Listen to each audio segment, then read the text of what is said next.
Hello, awesome people. I hope you're just having an amazing day today. Today we're taking a look at the mid-story, The Ring of Set. It's 23 pages by Richard Tierney in this Scroll of Thoth book for you folks. I read it last night. Since just 22 pages long, in about 40 minutes. It was pretty fast in this oversized collection. So obviously it'll take a little longer because of how big it is. It's not novel sized, 22 pages. It was fun. I liked it. Good stuff. So our main character basically is Salomon Magus. He was a gladiator who was slaved and hating the Roman Empire, but definitely was very, very strong. After a few years, he's a Samaritan, and the family did some nasty stuff to his family and Rome and such. He definitely hates Rome. And Rome's portrayed in this one as in a negative light for you folks. And then he learns some magic stuff, which is where the Magus side of his things comes from.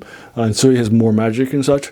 And so this is again set in the Roman era, and he is against the Romans and such.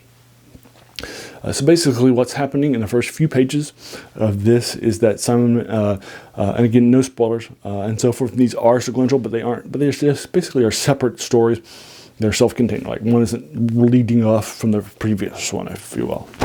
But basically what's happening in this is that there is an auction being held for this guy who owned a lot of money and used this money on property on buying things, right? And so he's definitely somebody, and the auctioneer sees the Emperor Tiberius arrive, and he's definitely an older man.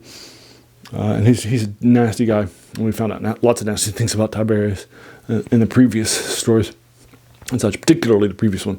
And then basically he's there, and then once the Emperor arrives, they go ahead and start the auction, because he says he doesn't want to wear it alone. And of course the guy's like, okay, sure thing.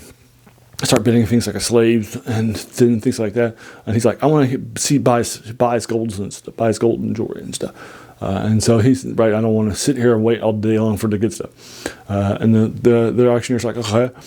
So he opens up a crate of golds and such, and there's a giant ring that looks like a serpent and has two faces and so forth. It's hugely unusual. And the emperor looks at it and says, I'll buy it for 200. And he's like, okay, sure thing. And then somebody shouts from the crowd, 300. Because he's like, no, it's sold, that's the emperor. Counterbid the emperor. He's like, that's not according to the law. And so they bid it up to 1,000 denarii. And then he agreed to it, and so forth. And he tells him, the person who's bidding tells him, that this is the ring of Set, and it will curse any ruler who dons it on our finger and tries to use it, and gives us back history, and so forth.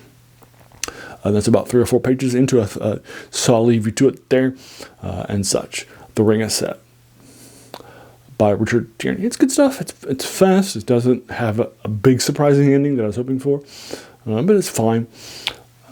So like some of the previous ones, but it's fine. It's definitely well read. The combat scenes are faster, and this one less detailed than some of the previous ones. So I feel this is probably more of like a 6.5. When the last few got 7, so one of them got an 8. So this is more of a 6.5. It should have been longer or shorter.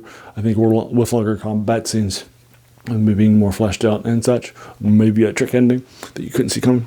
Right? I think it could have been recast and be a little bit better and a little stronger and so forth. This stuff is heavily influenced by Robert E. Howard's Conan. So it's definitely sort of sorcery genre. It's not really in the mythos genre. All of this publishers are Chaosiam, and I'll link you to the Scroll of Thoth in the collections below, in case you're interested in checking it out. But while this is published by Chaosiam, and there are the occasional shout-outs to things that might be Cthulhu or might have descriptions of things, it's definitely more Sword and Sorcery. There were some short stories in the Cthulhu Mythos by Howard set in the Roman Empire too, where the Romans are bad people by the one in particular. I think it's Bran MacMorn, who is a Celtic person living in the Roman Empire. Obviously you can see definitely it would be anti because of the things that are doing in Britain. So you can definitely see those things and why he would take that side. But I think that's the inspiration for this, not Lovecraft. So this is definitely more Sword and Sorcery. So there you are. So have you read it? If so, what did you think about it? Did you agree or disagree with my 6.5 out of 10? If so let's talk about it more. If you enjoyed this, why not hit the subscribe button, the like button, the bell icon if you're feeling frisky, and then also tell your friends too, Sword and Sorcery fans or Richard Tierney fans, or look, Cthulhu Mythos fans, whatever.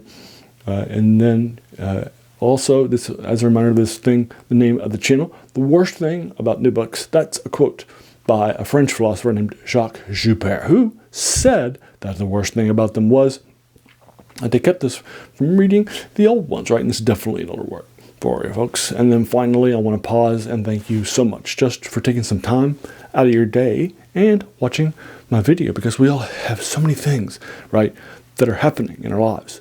And we're pulled in so many different directions. So the fact that you spent this time with me, that's incredibly humbling, and I appreciate it. So thanks again, and have an amazing day.